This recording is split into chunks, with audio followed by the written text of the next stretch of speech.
I'm Addie Khan. I'm Brooke. Every day, immigrants have to worry about being deported back to the borders and being exposed once again to poverty, violence, and unemployment.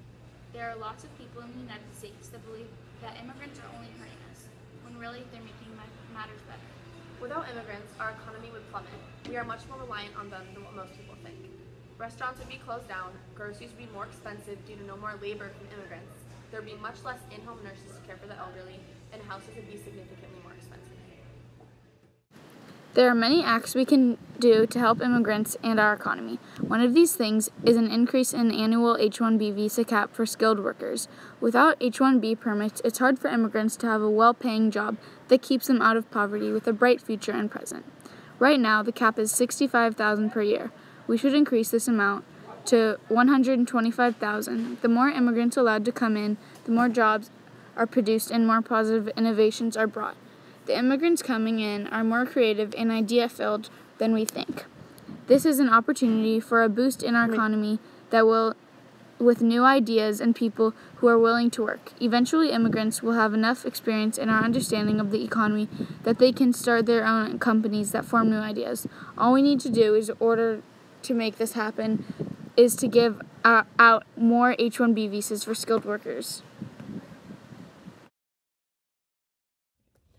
Some fields in America are more needed than others, probably due to a variety of different education levels. With immigrants coming in, there can only be positive impacts when it comes to employment. Either the jobs that are already popular will grow, or the areas lacking employers will finally get more attention. However, without the proper education allowed for everyone, including immigrants, we can't make this happen.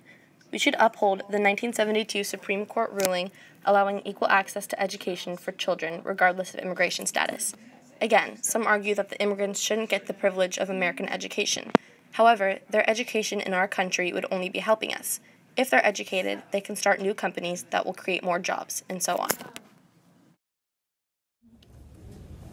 The immigration rates have increased greatly over the past, likely won't go back down.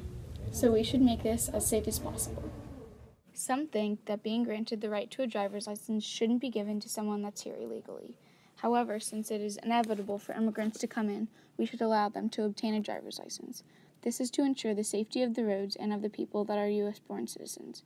According to our local independent journal, the Marin IJ, the law has already passed, and people are doing their best to study for them. The IJ also says that most of these licenses are being given to people who are already on the road, but will now be able to drive without fear of being pulled over. There are approximately 1.4 million immigrants that will be applying over the next 3 years.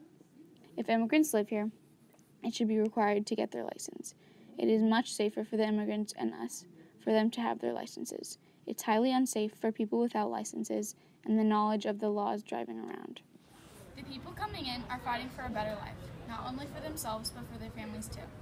This means they should be fairly represented with a trained lawyer that is willing to spend the time and energy dealing with each case and more judges that can hear them. According to an immigrants' rights website, 83% of people deported weren't given a hearing before a judge.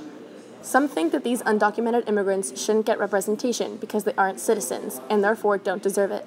However, everyone should always be treated fairly, whether they were born here or not. With no equal representation provided to the immigrants, they will hardly have a chance to show that they deserve to remain in the U.S.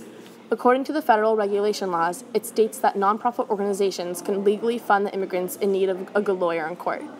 We could potentially solve this problem by further funding the nonprofit organizations that are made to represent the immigrants in court. All of these issues regarding immigration reform can be changed. We just have to take action.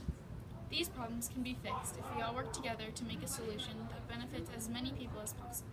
Thank you.